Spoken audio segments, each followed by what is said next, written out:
tell my one of my embarrassing stories. This is a big one, and it might label me as like some kind of freaking psychopath, but I'll just you gotta hear me out. Okay, let me set the tone. Set the stage. Christmas. It's a week before Christmas. I'm getting a haircut. And what do you guys like when you get a haircut? Do you like it when they talk to you, or do you not like it when they talk to you? I don't like it when they talk to me. I like it to be quiet. Now, I never tell them up front. If they want to talk to me, then they can talk. I'll be cordial. You know, I'll talk back. So I'm getting my haircut, and the lady, you know, she starts talking to me, and she's like, you know, asking me about just me, and she's blow drying like my hair and like using the buzzer or whatever. I don't remember exactly what, but I couldn't hear her too well. And there's a point when I have someone talking to me where I can't hear. I never go like, oh, I'm sorry, I can't hear you. I just go, and I just keep going. I just keep doing that. Big mistake. But I keep doing that. And then I catch what she says, and she's like, oh, are you gonna get her a present this year? I said, I don't know, maybe. And she's like, and apparently, okay, I'm like, I don't know, maybe. And then she's like, how old is she? I'm like, oh, I don't know. She's like way older than me, you know, like she's like in her 40s or whatever.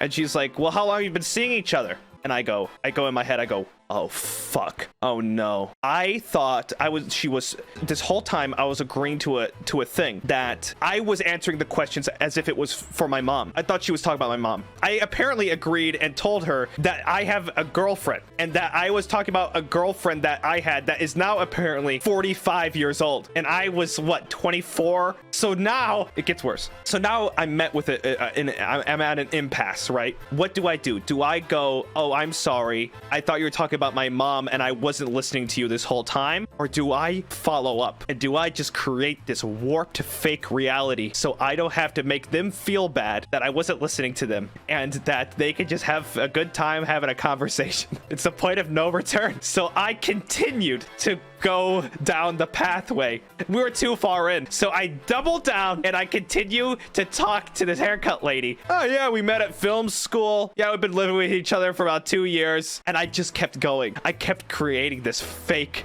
warped reality. Apparently I didn't get her a Christmas gift, so I guess I'm some awful boyfriend. And so I just kept improving this, and I just kept doing it. And by the end of it, she was like super interested. She's like, oh, well, you got to get her something. What do you get her? What are her interests? So I have to start talking about her interests. I'm like, oh, you know, she likes knitting. Maybe I'll get her yarn. You know, I just kept going, and she loved it. And I left, and I told myself, first of all, I was mortified, but I left, and I told myself, I am never going back. I am never going back. Never. And Bettel 2 goes there, and I was thinking of going with him, and I'm like, you know what, I'm not gonna get a haircut. You go ahead. Bettel 2 goes there, the lady's there, she says, oh, where's your brother? Dude, they freaking remember me. They're like waiting for me, man. They're waiting for me. I made an everlasting impression, because here's the thing, haircut places, it's all about gossip. So you know what she did? She's like, oh, there's this young man, and he told me about this person that he was dating, and she's 45 years old. And now that everybody knows. And guess what? I have never